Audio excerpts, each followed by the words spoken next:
그래서 왕하 20장 뒷부분 12절부터 오늘 살펴보기를 원합니다. 12절을 다 같이 읽도록 하겠습니다. 그때 발라단의 아들 바벨론 왕 부로닥발라단이 히스기야가 병들었다 함을 듣고 편지와 예물을 저에게 보낸지라. 바벨론 왕이 등장하는데요. 당시에 히스기야 임금님이 있을 때 또 그 시기가 조금 앞서 북쪽 이스라엘이 멸망당하지 않았어요. 주전 722년에 멸망당했고 히스기야는 그 700년 주전 700년 전후에서 686년 주전까지 살게 되는데요. 그렇게 시기를 머리에 생각하면 되겠습니다. 그 당시에는 아수르가 더 강성했어요. 더 군사력을 많이 가지고 넓은 땅을 차지하고 있었는데요.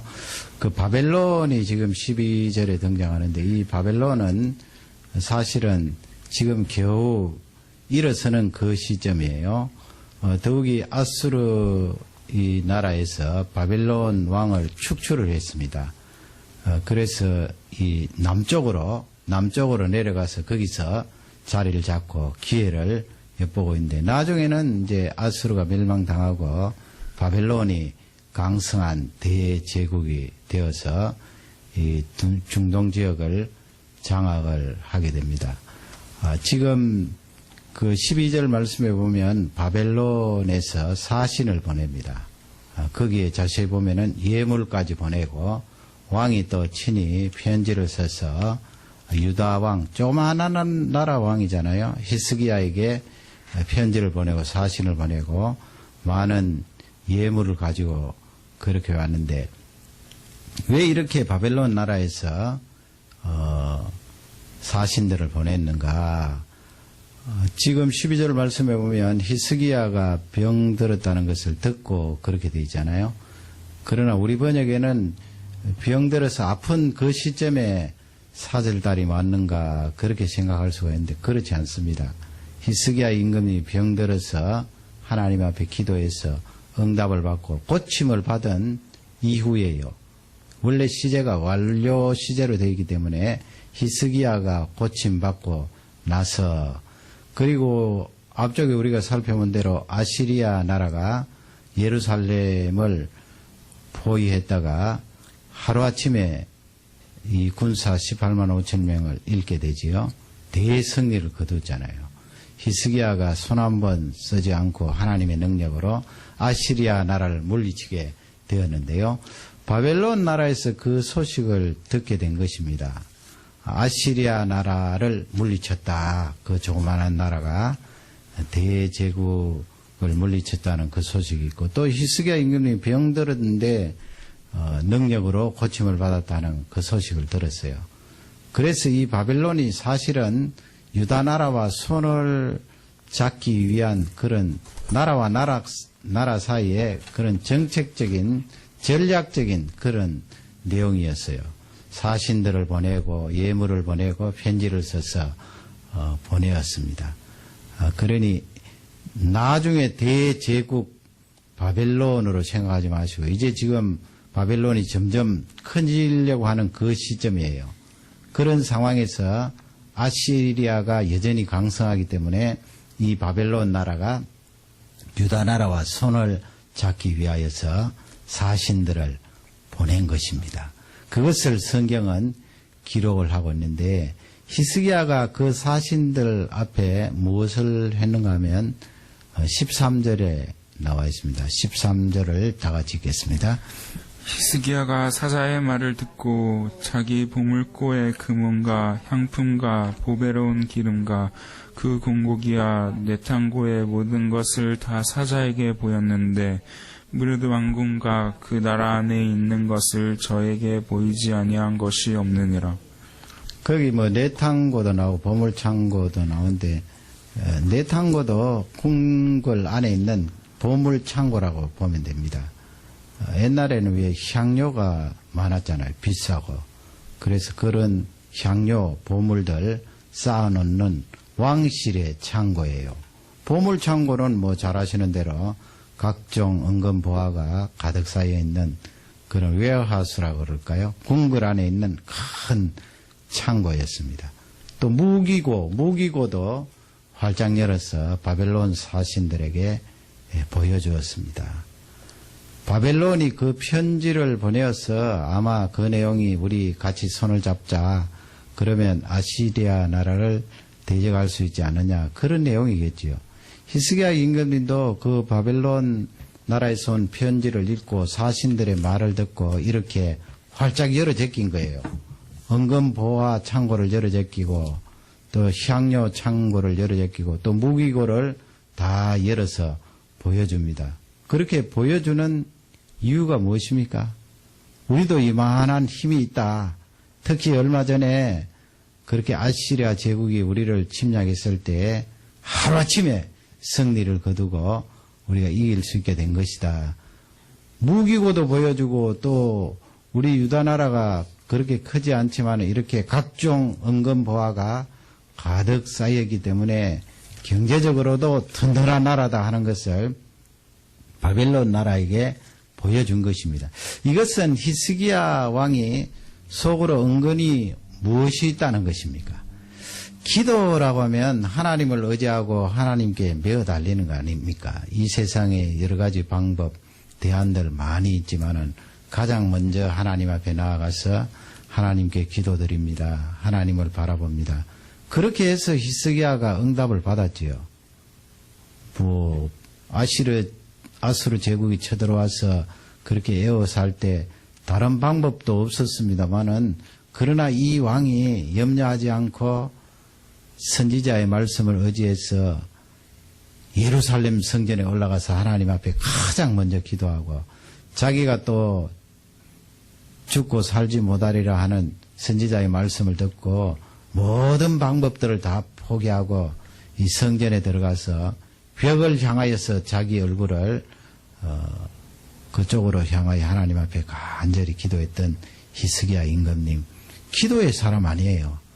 가장 먼저 하나님 앞에 메어달리고 하나님께로부터 그 방법들을 찾았던 기도의 왕인데 이렇게 아수르를 물리치고 자기 자신이 생명이 15년 연장된 응답받은 이 상태에서 계속해서 하나님을 의지해야 되잖아요.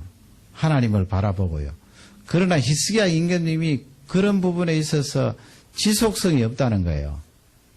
계속해서 하나님을 의지하지 않고 누구를 지금 의지하려고 합니까? 바벨론과 손을 잡기 위해서 이렇게 다 보여주는 거예요. 우리도 이 정도 된다. 당신네 나라에서 우리와 손을 잡으면 절대 손해볼 것 없다. 이런 경제적인 여건이 있고 군사력을 가지고 있다. 그러니 우리 한번 해보자. 손을 잡자. 바벨론을 향하여서 손을 내어밀고 바벨론을 의지하는 거예요. 그렇게 의지하면 누구를 막을 수가 있습니까? 아시리아 나라를 막을 수가 있잖아요. 다시 쳐들어온다고 해도 바벨론과 손을 잡으면 저 강성한 제국을 막을 수 있고 그 공격에서 우리가 승리를 거둘 수 있다. 그런 속셈으로 무기고를 열어제치고 보물창고를 그들에게 환히 보여주는 것입니다. 하나님께서 그 속셈을 모르실 리가 없지요. 우리 하나님은요, 기도하면서 하나님 앞에 나와서 전적으로 하나님을 의지하는 그것을 굉장히 좋아하세요. 귀하게, 너무나 귀하게 생각하세요. 히스기야의 그런 모습을 보고 싶어 하셨는데 지금 이렇게 바벨론 나라에서 손을 미니까 하나님을 제쳐두고 그 나라와 손을 잡으려고 하고 있는 것입니다. 이 이스라엘 백성들은 특별한 나라잖아요. 하나님께서 그들을 뽑으셔서 하나님 백성 삼으시고 그들에게 계속해서 하시는 말씀은 너희들 나를 떠나서는 살 수가 없다. 절대적으로 나를 의지하라. 가장 첫 번째로 나를 섬겨라. 나를 바라보라. 너희들이 사는 길이 거기에 있다. 이스라엘 백성들에게 계속해서 강조하고 있고요. 지금 예수 그리스도를 믿는 우리도 마찬가지입니다. 이 말씀은 그대로 영적 권리가 지속이 되는 것입니다. 그러나 히스기야 임금님이 그 핵심을 놓쳐버리고 바벨론 나라와 손을 잡으려고 하고 그 바벨론 나라를 의지하려고 합니다. 그러니 하나님께서 섭섭하신 거지요. 대제국 아수르도 하나님의 능력으로 물리쳐 주시고 자신이 죽을 병에 걸렸는데도 하나님의 능력으로 15년 더 살게 하셨는데 그거는 쏙 빼놓고 바벨론 나라를 정책적으로 의지하려고 하는 이 히스기야 임금님에게 하나님이 섭섭하셨던 거예요. 왜 섭섭하시지 않겠어요? 그래서 선지자를 보내서 그 부분에 짚고 넘어가는 거예요. 반드시 짚고 넘어가시겠죠? 14절을 다 같이 읽도록 하겠습니다. 선지자 이사야가 히스기야 왕에게 나와서 이 사람들이 무슨 말을 하였으며 어디서부터 왕에게 왔나이까? 히스기야가 가로되 먼 지방 바벨론에서 왔나이다. 이 내용을 보면 히스기야 임금님이 자기 자신의 나름대로의 그 생각으로 이야 이렇게 바벨론 나라에서 손을 내어미는데 얼른 덥석 잡아야 되겠다. 그렇게 생각하고 아마 선지자하고 의논하지 않았어요. 하나님과 의논하지 않았다는 거예요. 그 상황에서 모든 창고를 열고 보여주었기 때문에 하나님께서 선지자를 보내서 이 사람들이 무슨 말을 했으며 어디에서 왔습니까? 왕에게 묻잖아요. 물으니까 히스기야 임금님이 그 부분에 대해서 숨기지 않는 거예요. 먼 그런 지역에서 왔습니다. 숨기지 않는다는 것이 15절에 더 잘 나와 있어요. 15절을 다 같이 읽겠습니다. 이사가 가로되 저희가 왕궁에서 무엇을 보았나이까? 히스기야가 대답하되 내 궁에 있는 것을 저희가 다 보았나니 나의 내탕고에서 하나도 보이지 아니한 것이 없나이다. 모든 것을 다 보여주었습니다. 저들이 보지 않은 그런 것이 하나도 없습니다. 그러니 예루살렘에 있던 그 모든 보물창고, 무기고들을 이 사신들이 샅샅이 다 본 것입니다.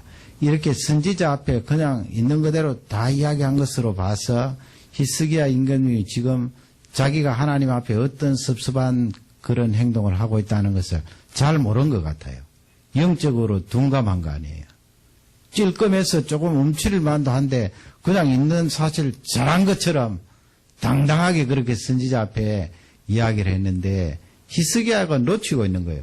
하나님께서 한 나라의 주권을 히스기야에게 맡기시고 그 히스기야가 전적으로 하나님을 의지하기를 간절히 바라셨는데 히스기야는 지금 승리한 이 상태, 생명이 연장된 이 상태에서 바벨론을 덥석 잡으려고 하고 있단 말이에요. 그 부분에 대해서 영적으로 둔감한 거예요. 선지자가 그렇게 묻고 말씀하면 그 부분에 회개하고 다시 돌이키면 얼마나 좋겠어요. 제가 잘못했습니다.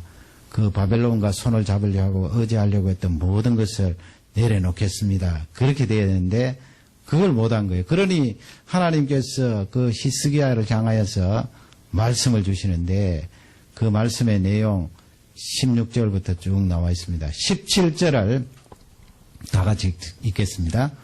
여호와의 말씀이 날이 이르리니 무릇 왕궁의 모든 것과 왕의 열조가 오늘까지 쌓아두었던 것을 바벨론으로 옮긴 바 되고 하나도 남지 아니할 것이오. 그러니 너는 나를 의지하지 않고 지금 커 올라오는 바벨론을 바라보고 의지하려고 하는데 속지 말라는 거예요. 속지 마라. 저 바벨론이 나중에 강성하면 너를 도와주기는커녕 도리어 그 속셈을 밝히면서 이 예루살렘으로 쳐들어와서 그 사신들이 본 모든 보물들을 다 빼앗아갈 것이다. 그 말씀이에요. 다 빼앗아갈 것이다. 18절 말씀 보세요. 그 후손들에 대해서도 이야기를 하는 거죠. 18절 말씀 다 같이 읽겠습니다. 또 왕의 몸에서 나라들 중에서 사로잡혀 바벨론 왕궁의 환관이 되리라 하셨나이다. 후손들 가운데는 바벨론으로 포로로 잡혀가서 환관 노릇을 하는 그런 후손들도 왕족 가운데 그런 사람이 생길 것이다. 바벨론 포로에 대한 그런 말씀을 주시고 그 왕족 후손들이 당할 비참한 상태를 하나님께서 말씀하고 있습니다. 이 말씀의 핵심이 뭐예요? 옛날에 히스기야 임금님이나 우리나 가장 먼저 바라보아야 할 대상이 하나님이고 최고로 의지하고 메어 달려야 될 대상이 하나님이라는 거예요. 그렇지 않고 그 대상을 옮겨서 바벨론을 부여잡고 바벨론이 나를 살릴 것이다. 바벨론이 의지의 대상이다. 하나님은 잠깐 계십시오. 두 번째입니다. 바벨론이 저에게는 첫 번째입니다. 눈으로 보이지 않습니까?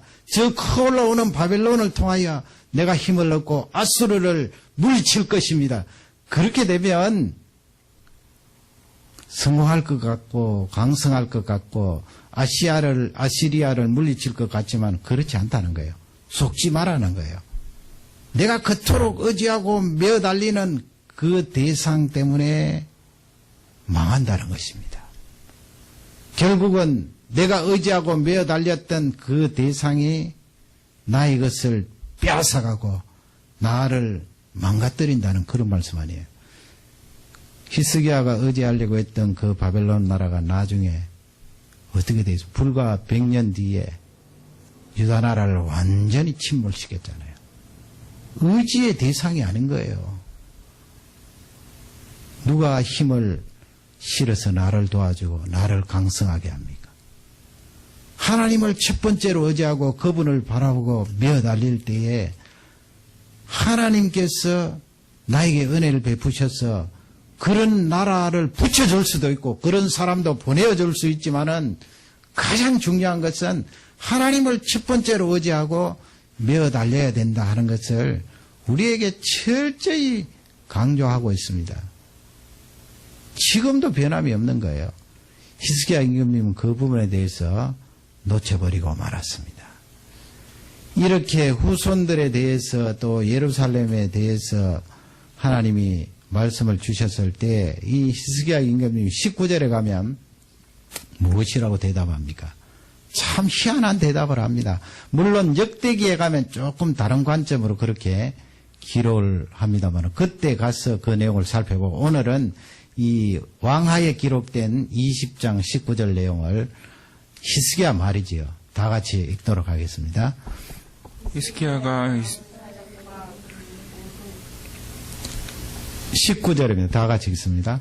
히스기야가 이사야에게 이르되 당신의 전한 바 여호와의 말씀이 선하나이다 하고 또 가로되 만일 나의 사는 날에 태평과 진실이 있을진데 어찌 선하지 아니하리오 하니라. 하나님의 말씀은 선합니다. 내가 사는 날 동안에 평안이 있을진데 어떻게 하나님의 말씀이 선하지 않겠습니까? 이 말씀을 곰곰이 생각하면은 내가 살아있는 동안에 평안하면 됐지요.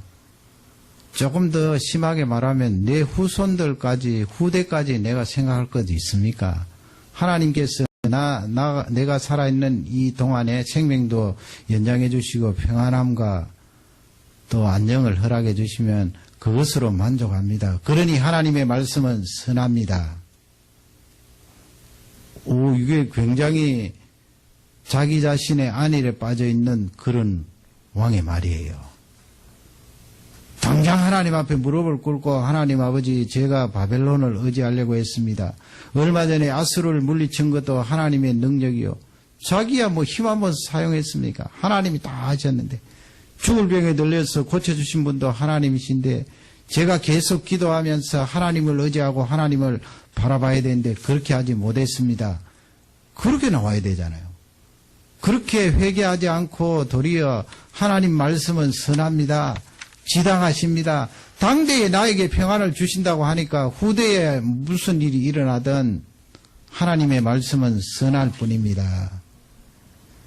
그래서 이 히스기야 아들 가운데 므낫세라는 지독한 아들이 나왔어요. 생명의 연장함을 받은 그 15년 사이에 태어난 아들이 므낫세인데 히스기야가 죽고 나서 므낫세가 왕이 되었는데 이 므낫세가 이사야 선지자를 어떻게 합니까? 톱으로 켜서 죽인다고요. 지독한 아들이 나왔어요. 하나님 떠나고 우상 섬기고 유다 나라를 완전히 멸망의 구렁텅이로 몰아넣는 그런 아들이 나왔습니다. 히스기야 이 임금님의 말이 대단히 위험한 말이에요. 하나님 아버지, 내가 사는 날 동안에 평안하면 됐지. 내 후대에 몇십 년 뒤에 몇백 년 뒤에 나의 후손들이 아니면 나의 민족이 무슨 일이 일어나든 나와 무슨 상관이 있습니까?